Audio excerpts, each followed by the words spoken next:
Why, hello there, ladies and gentlemen, boys and girls, children of all ages. My name is DB333, and welcome back to Hearthstone for the New Order Last Days of Europe as the Reichstadt.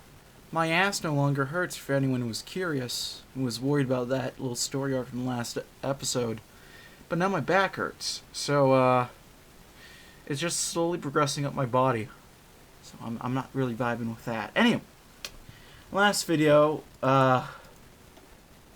Hoot decided to really go ham and out-gamer the gamer state itself. So yeah, right now we're emptying homes. Zimbabwe is trying to break away. We might just let him go, honestly, because I want to see what happens. I'm very curious as to what happens if you just let him go.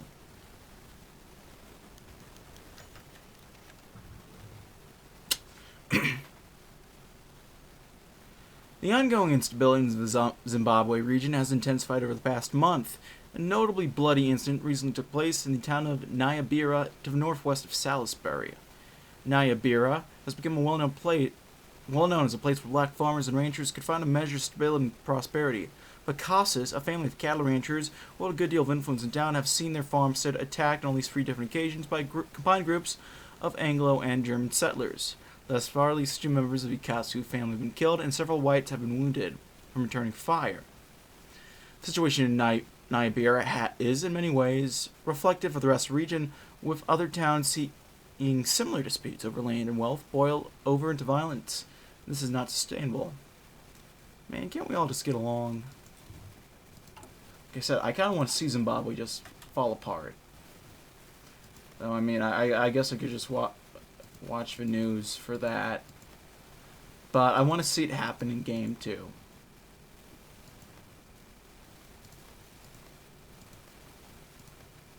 Because that seems interesting to me.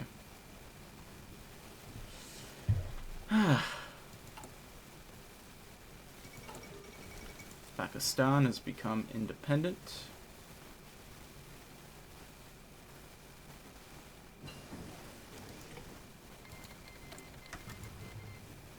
Well, that's interesting. Improved anti-tank.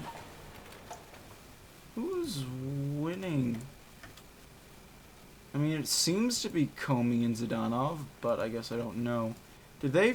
Okay, Comey. Samara has her focus tree fixed. It's nice.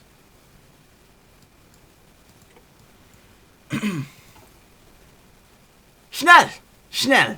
Move out! Alright, so goddamn, I need to do my goddamn Duolingo. Mila woke up in the middle of the night to an angry Nazi in uniform screaming at her face. Her roommates were terrified just as she was, staring at the rifles pointed against them. The soldier kicked her in the back, screaming orders in language that Amelia didn't understand, but most likely he was telling her to get out. It's not like Amelia wasn't used to the abuse from the Germans, but being forced to leave her own house with her roommates at gunpoint was something unheard of. Amelia realized she wasn't the only one awake that night. The entire village was being rounded up and brought to the train station plaza. It was the most important place in town to go because people went there to watch the trains go. The soldiers lined up all of the town inside the plaza, neat lines ordered by height. The first thing that Amelia noticed was that the station was lit up and a cattle train was waiting in the tracks. This was very strange because Amelia had never seen a train coming this late at night. An old and sleek German officer was scrutinizing the line of people in front of him with a deadly glare, only interrupting his investigation to answer his subordinates. After a moment, that seemed like an eternity, the officer deigned to reveal the reason why he came there in the night. That is MPLA terrorist. With his elementary Portuguese mixed with a very heavy German accent, the man looked like a caricature of a Nazi officer, but no one in the plaza felt like laughing. Most were staring at their feet, trying to avoid his glare. You know the terrorist, are ya? Still no answers. The officer shouted something in German to the soldiers nearby, and they started moving towards the crowd. And then they started grabbing one person every time. Amelia couldn't finish praying to not be caught that she found herself being dragged from the group. She screamed and screamed, but to no avail as she was shoved into the train, crammed together with other terrified people. As the train left the station, Amelia prayed once more to whoever might hear her, to keep her safe. Oh, god damn it. I gotta sing that one. She took the midnight train going anywhere. Just a city boy, born and raised in South Tyrol. There we go. He took the midnight train going anywhere. Anyhow, now that I tortured you all enough, let's move on. We've discovered deeply worrying news. Whilst we've been successful in crushing the insurrection and the execution of captured dissidents are commencing, the situation in Windhoek deteriorated considerably between our receipt of reinforcements and their eventual arrival today. Swabo units were able to induce their chaos almost across almost the entirety of Windhoek. I can't speak. I don't know what's wrong with me.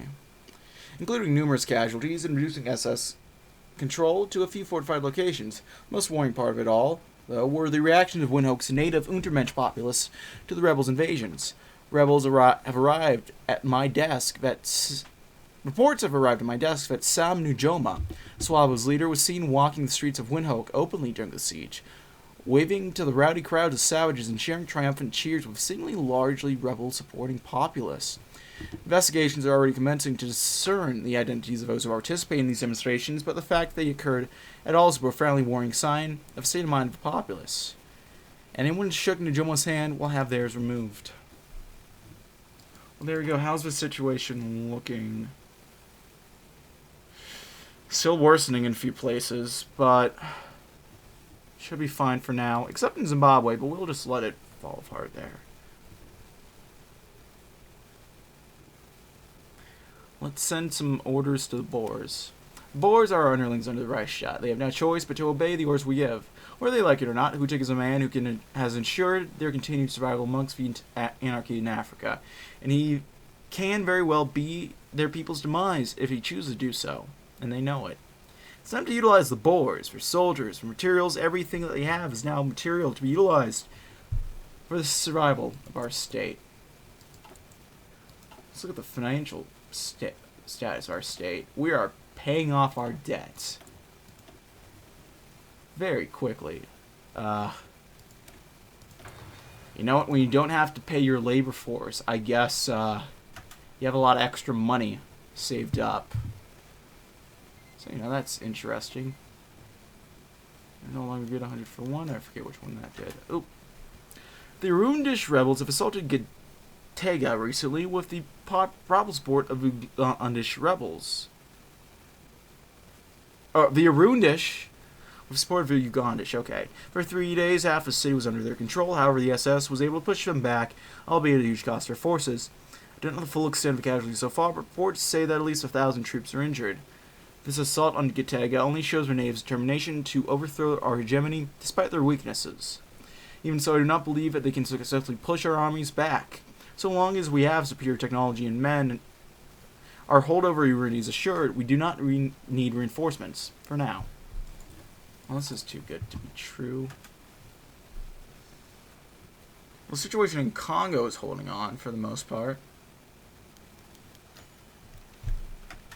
Oh, Jesus fucking Christ. Ah! Well, this is going horribly. Already. Urgent telegram, calling Vavata von Zanzibar Franz Hostler. I regret to inform you, the SS... I regret to inform the Stadthalter that following a raid by the SS Polizei forces into a warehouse reported to house several leaders of the anti-air movement in Zanzibar, a firefight broke out in which 12 men of the garrison were killed in service to the Reichsstaat. Unfortunately, this appears to have triggered an organized uprising by the leader of the natives, which have managed to take control of the Zanzibar Hafen, the port district. We previously not expected such unrest among the natives in Zanzibar, for the reason which I suspect that this uprising was triggered due to Italian interference. Therefore, I suspect the rebellion has no real basis of support, and that the quick and decisive military action to destroy the rebels will be sufficient to restore control of Zanzibar. Heil Hutig. Achtung. Stadt Halder Hutig, I must urgently and anonymously convey to you the seriousness of the situation in Zanzibar is much greater than you are being told. The rebellion commands a large degree of popular support.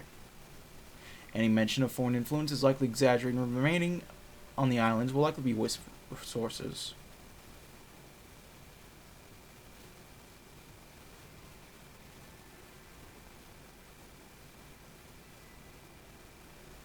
Wait, what?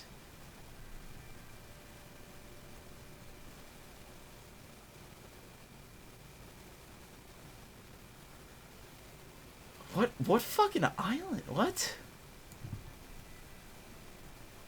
Who the fuck is the man on the island? You know what? Let's listen to him. I'm not gonna fucking question it. Any more than I already have, at least. The CARES agitations in West Africa have escalated. Far from being cowed by the arrival of SS reinforcements into the region, the Luo leader has begun organizing Luo brigades across Reichstadt's territory, claimed as his people's ethnic homeland. Despite the ominous name, our intelligence suggests that these so-called brigades are something closer in number to an SS group, consisting of only a handful of brigades of a dozen or so of each men. Such a small force is barely worthy of a blip on the radar and would stand absolutely no chance of even offering piecemeal resistance to the SS authority. Owing to this, a plan has been concocted to use the Luo brigades as a tool of entrapment, allowing the most extreme local separatist elements to coalesce into a single identifiable group to be purged once the opportunity is right. This will help curtail the low level of active resistance endemic to Ostafrika and make our future administration more secure for the long term. Herding rats into a trap. There we go. Well.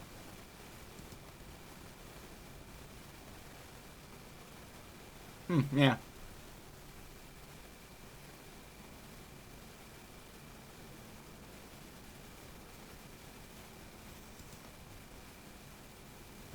Well, Zimbabwe is gonna start falling apart in 36 days. Which I guess we'll just let happen. That's fine. Okay, what do we got?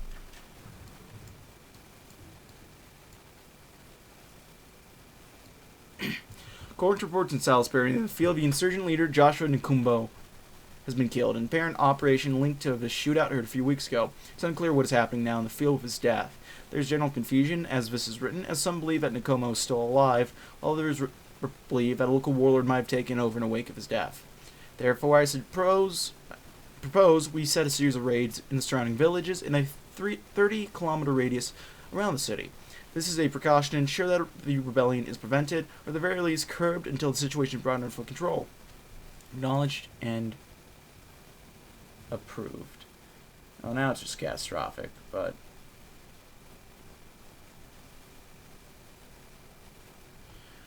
Okay. The situation in Congo continues to deteriorate. Most of the SS units under my command are spent guarding the Congo Dam. Their numbers dwindle by the day.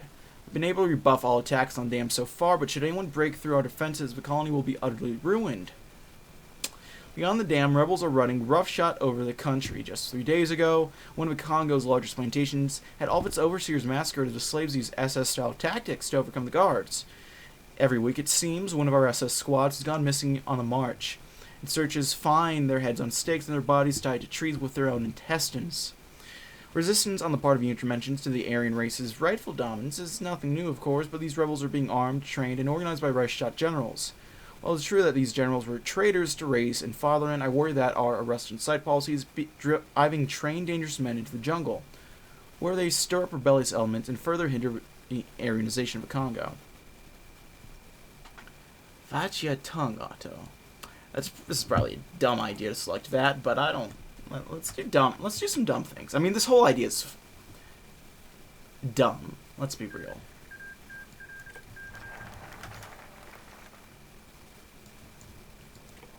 Another fucking... Okay, Jesus. Another gruesome death, of course. And Serdolska's winning. That's neat.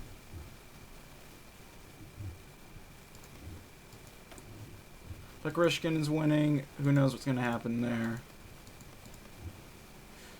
Well... The situation in Rwanda-Urundi could not have been handled worse. Kalina Vavata, Kurt Franz, was found brutally misfigured and dying. His body has also been partially eaten by animals, and according to recent reports, maggots were eating him. The SS had trouble identifying his body after he was found. Our best doctors could not save him, despite their best efforts. After brief investigation, we have concluded that his death happened due to his capture and subsequent torture by Ugandish militias. We do not know where exactly they are, although rest assured that reprisals have been ordered. However, I'm worried that Rwanda or Burundi will have no leadership after Franz's death. I'm unsure what has happened to his subordinates, and I fear there are no successors that have been nominated. The area may have to operate without any real leadership at the top. Godverdamt. Reminder of the peoples of the Boer Republic. Due to your status as a Vassallenstaat, the Boers are given a degree of autonomy not permitted to other aspects of a greater Reichsstaat. This is in order to be certain that the Aryan Boer people, oppressed under the rule of natives and Englishmen, are able to experience the inherent freedoms of Aryanism. This, however, comes with several responsibilities to the Reichsstaat. It should not be taken as full independence, and such a thing should never be desired. As a vassal state, the foremost responsibility of the Boer people is to be loyal to the Reichsstaat and the Statthalter SS, as well as loyalty to National Socialism and the principles that govern all who adhere to it. You are still, for all purposes and functions, people of the Reichsstaat, and again, must adhere to any and all orders, prohibitions, laws, or requests made by your Statthalter SS. This is not to be seen as a restriction of said freedoms, but only as the full realization of the power and freedom granted to the Aryan race. After all, only weak men see freedom as a power to act as one wishes. This is hedony and laziness, and is a form of slavery to the desires of man. The only way for an Aryan to be truly free is to freely choose a life of strength, Spartanism, and obedience. As members of vassal state, all of you are to be held to the same standard. May National Socialism burn in your hearts forever, and the Untermensch burn the graves. Well,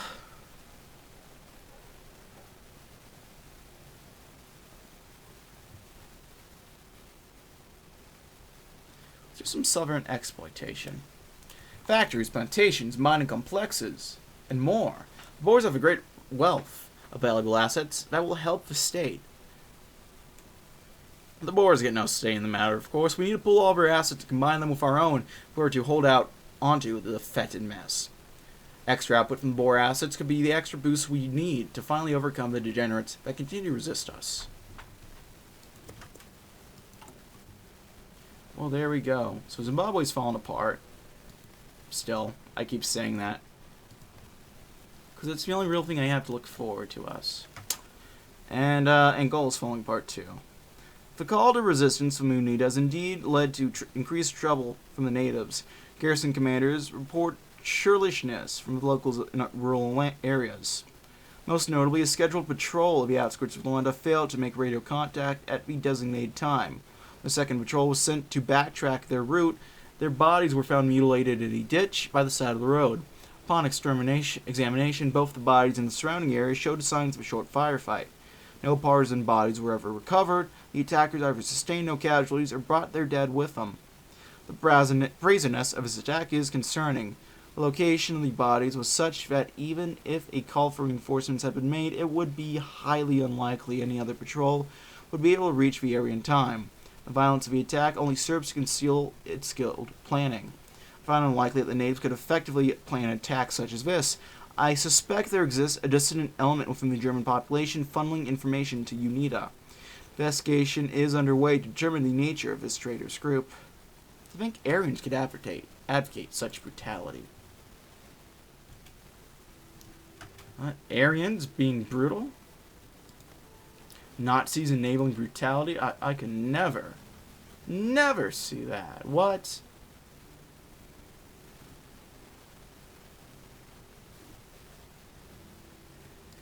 Well, we aren't able to,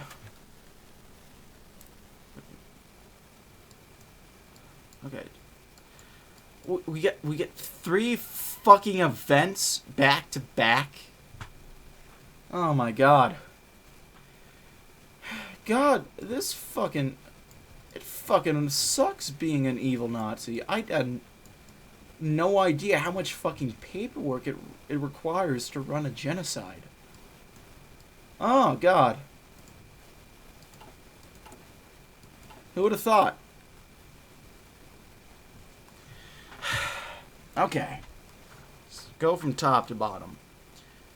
Suspicions of treason within the local German populace have been verified. Following the massacre of patrols outside Luanda, investigations for major vast connections of South African war recruits before their migration from Germany. It was revealed that of Luanda garrison, a large proportion of South African war recruits had maintained connections with the university's socialist groups during the Bürgerkrieg.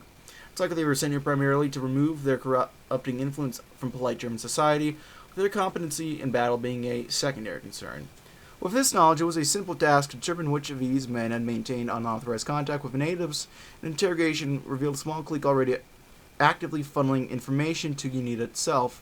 Once the clique was identified, all garrison members with socialist backgrounds were detained and executed in short orders. I have full confidence that with this group eliminated, UNITA's capabilities in the field will be drastically decreased and order will be restored shortly. Will we never be free to the parasite of Bolshevism? I don't know.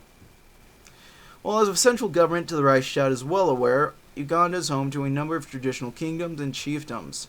Under our rule, they have kept relatively complacent, but in the post-annexation period, independent warlords have risen up to challenge the authority of these tribal authorities.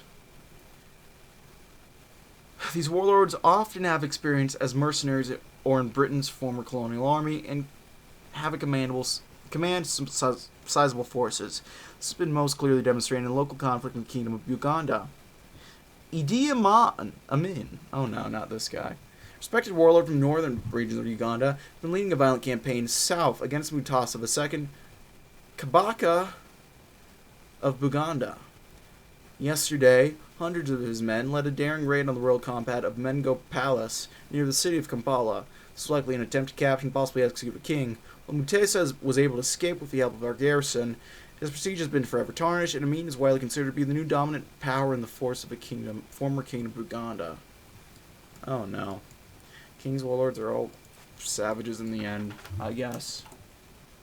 We're still in stage 1? Jesus. Okay, distant voices of a long history back in Kenya. Back in 47, when our administrators had not yet solidified.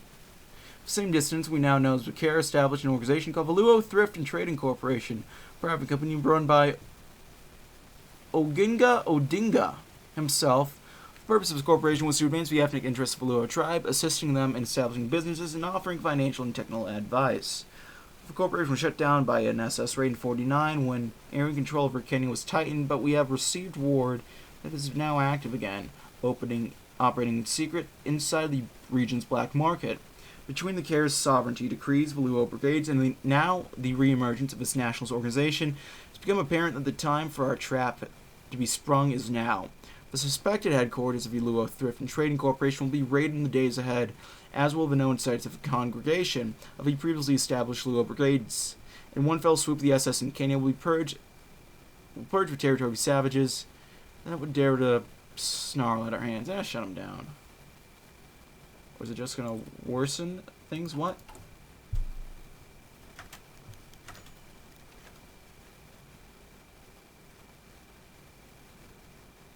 In recent week, a noble trend has begun to emerge in the border regions between the Botswana region and the Boer Republic. Prior to the annexation of Botswana by the Reichsstaat, the region was under the control of the South Africans and was home to tens of thousands of Afrikaner settlers. Many are currently prosperous farmers and merchants, are especially concentrated in the parts of the Kalahari Desert. The annexation would seem that many of these Botswana Afrikaners would prefer to live in the Boer Republic for very social, political, and economic reasons.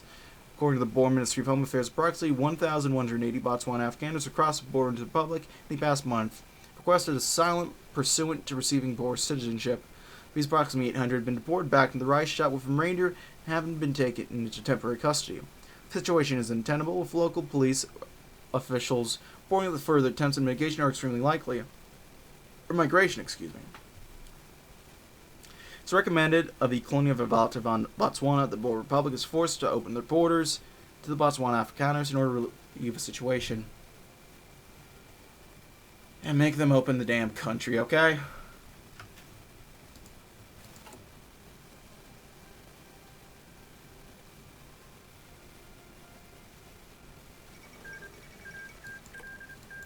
DC is 1, good for Mori. And we get to see what happens when shit falls apart. Oh.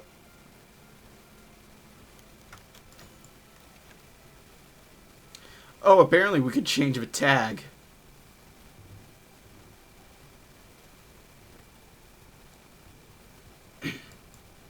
Zanu Zimbabwe, which one is that? Oh no, not Mugabe. Oh god, this is worse for Zimbabwe. God dang. That's obviously not gonna be worse for Zimbabwe, okay. The mass genocide is worse for Zimbabwe. I'm just yeah. You guys know. I'm too tired to explain the joke. Okay, we'll just Stadtholder, please read this notice carefully. The local administration office based in the Zimbabwe region were unable to respond to the usual status checks. After multiple attempts, I finally received a response. To my shock, however, the voice on the other end wasn't my right-hand adjutant, but rather the voice of a local Afrikanisher. The Afrikanisher, who mentioned they were associated with a group known as X, brazenly declared that he and his fellow guerrillas managed to overthrow the authorities and establish the X, stating that they will not rest until the people of Zimbabwe are free from our oppression. I cut the line soon after. The encounter, however, troubled me slightly, I must admit. As you can see, the situation there is irrevocably lost, and that if we do not act quickly, other possible areas of resistance may intensify, reaching a point similar to what has just occurred. As you read this, Hahutik, I am bound for Quelimane, while I shall seek refuge for the foreseeable future. I know I have clearly failed in my duties as administrator. I'm ready for severe punishment incurred due to my inefficiency. As I've said my piece, and hope this reaches you well, with the same swiftness, crush any other resistance left. Heil Hutig. God damn it, Bayer.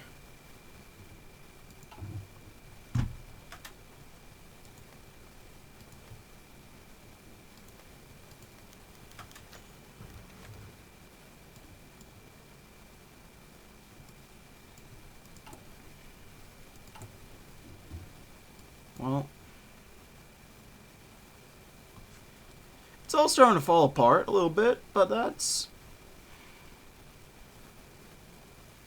probably okay. It's okay to be losing this one, I think. Anyway, Ugandish rebels and soldiers alike have been continuously attacking military bases here as of late. I'm unsure of how long this has been going on, but the first reports of these incidents came a few weeks ago. I can only assume this is due to the state of leadership up in Uganda. While we have sent out more men to better fend off these attacks, our supply lines, and indeed many of said reinforcements, have been attacked by Rwandish militias. The first attack so far happened a few days ago. Supply trains were looted en masse, as a massive offensive on our bases claimed at least 2,000. I do believe that these two events were coordinated. They happened on the same day. It's impossible to not see the connection. Thus, I must recommend that you send more men and supplies to Rwanda Urundi to supply the local garrison. We must strengthen our defenses against visual threats. Okay, request approved. Even though it says it's going to worsen things in both. I don't know if that's properly programmed. Okay, Congo. We're hanging on. Mozambique, we're hanging on. Ubangi Shari we're hanging on. Mozambique's uneasy and Zanzibar's uneasy. Everything else is just kind of shit. How about 80% of the sons are given to us? Hutik suggested the Boer businessman, who sat nervously at the edge of a chair. The people of German Africa are the only reason that your state even has those mines. The people of the Reichsstadt are the only reason you have a state. You do well to remember that. Sometimes Hutik thought it would be easier to simply just seize the diamonds themselves. It's not as if the Boers had the ability to stop them from doing so, and it would stop all this hem-hawing. The businessman, for his part, seemed very reluctant about the deal. 80%? Stop, please. We need the funds in order to keep operations going. 20% of a usual month's returns is only barely enough to pay for the workers and the mining equipment. He looked into Hudig's eyes, searching for mercy. In them he found none. If 20% of your usual isn't enough to keep your company off the grounds, then perhaps you should look to bring in better hauls.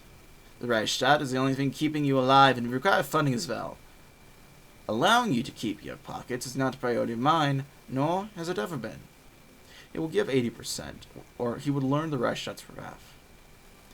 For his part, the beaten businessman nodded. 80%. Yes. Yes. It can be done. He slinked out of the room, and Hudig called from the next official, paying back what they owed. Well, things are slowly starting to fall apart, boys.